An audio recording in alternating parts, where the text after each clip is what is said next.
ಪ್ರಮುಖವಾಗಿ ಲಿಂಗತ್ವ ಮತ್ತು ಲೈಂಗಿಕ ಅಲ್ಪಸಂಖ್ಯಾತರಿಗೆ ಏನೆಲ್ಲ ಬೇಕು ಬಜೆಟ್ ಮಂಡನೆ ಆದಾಗ ನಮಗೆ ಆದಂಥ ಇಷ್ಟು ಅಮೌಂಟ್ನ ಮೀಸಲಿಡಬೇಕು ಅನ್ನೋದು ನಮ್ಮ ಒಂದು ಮೇನ್ ಡಿಮ್ಯಾಂಡ್ ಆಗಿರುತ್ತೆ. ಅದರಲ್ಲಿ ಕರ್ನಾಟಕ ಲಿಂಗತ್ವ ಮತ್ತು ಲೈಂಗಿಕ ಅಲ್ಪಸಂಖ್ಯಾತರ ಅಭಿವೃದ್ಧಿ ನಿಗಮ ತಕ್ಷಣವೇ ಸ್ಥಾಪಿಸಬೇಕು ಅನ್ನೋದು ನಮ್ಮ ಒಂದು ಮೇನ್ ಡಿಮ್ಯಾಂಡು. ಮತ್ತು ಸರ್ವತೋಮುಖ ಅಭಿವೃದ್ಧಿಗಾಗಿ ಕನಿಷ್ಠ 250 ಕೋಟಿ ಪ್ರತ್ಯೇಕ ಬಜೆಟ್ ನೀಡಬೇಕು ಅನ್ನೋದು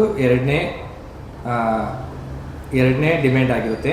ಮತ್ತು ವಸತಿ ಮತ್ತು ಹಾಸ್ಟೆಲ್ ಸೌಲಭ್ಯಗಳು ಎಕ್ಸ್ಪೆಷಲಿ ಬೇಕು ಅಂತ ನಮ್ಮ ಲಿಂಗತ್ವ ಅಲ್ಪಸಂಖ್ಯಾತರಿಗೆ ಮೇನ್ ಆಗಿ ಬೇಕು ಅನ್ನೋದೇ ನಮ್ಮ ಡಿಮ್ಯಾಂಡ್ ಆಗಿರುತ್ತೆ. ಏನಕ್ಕಪ್ಪ ವಸತಿ ಅಂದರೆ, ಇತ್ತೀಚಿನ ದಿನಗಳಲ್ಲಿ ನಾವು ಯಾವುದೇ ಮನೆ ಬಾಡಿಗೆಗೆ ಹೋದಾಗ 1 to 2 ಬಾಡಿಗೆ ಕೇಳ್ತಾರೆ. ಅಲ್ಲಿಂದ ನಾವು ಏನಾದರೂ ಇಲ್ಲ ಅಂದರೆ ನಿಮಗೆ ಬಾಡಿಗೆಗೆ ಕೊಡಲ್ಲ, ನಮ್ಮನ್ನು ನೋಡಿದ ತಕ್ಷಣ ನಿಮಗೆ ಬಾಡಿಗೆ ಕೊಡಲ್ಲ ಅಂತ ಹೇಳ್ಬಿಟ್ಟು ತುಂಬ ಭೇದ ಭಾವ ಮನೋಭಾವದಿಂದ ನೋಡೋದು, ಬಾಡಿಗೆಗಳು ತುಂಬ ಹೆಚ್ಚಾಗಿ ಕೇಳೋದು ಮತ್ತು ಅಡ್ವಾನ್ಸ್ ಜಾಸ್ತಿ ಕೊಡು ಅಂತ ಕೇಳೋದು.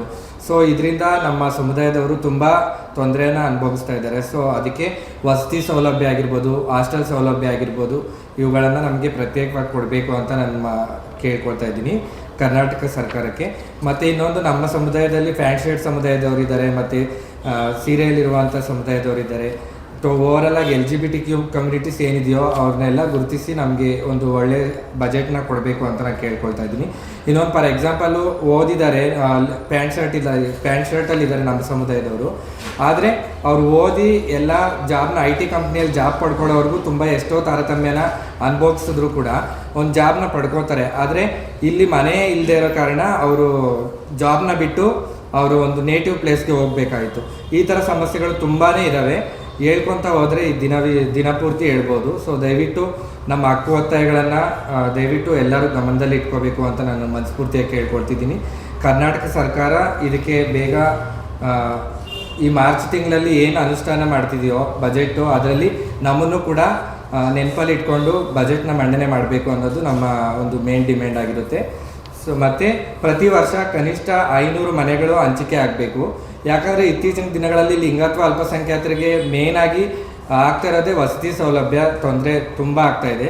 ಸೊ ಅದು ದಯವಿಟ್ಟು ಒದಗಿಸ್ಕೊಡ್ಬೇಕಾಗಿ ತಮ್ಮಲ್ಲಿ ವಿನಂತಿ ಮಾಡ್ಕೊಳ್ತಿದ್ದೀನಿ. ಏನಪ್ಪ ಅಂದರೆ, ಸಂವಿಧಾನದ ಅಡಿಯಲ್ಲಿ ಎಲ್ಲರೂ ಕೂಡ ಜೀವಿಸುವ ಹಕ್ಕಿದೆ.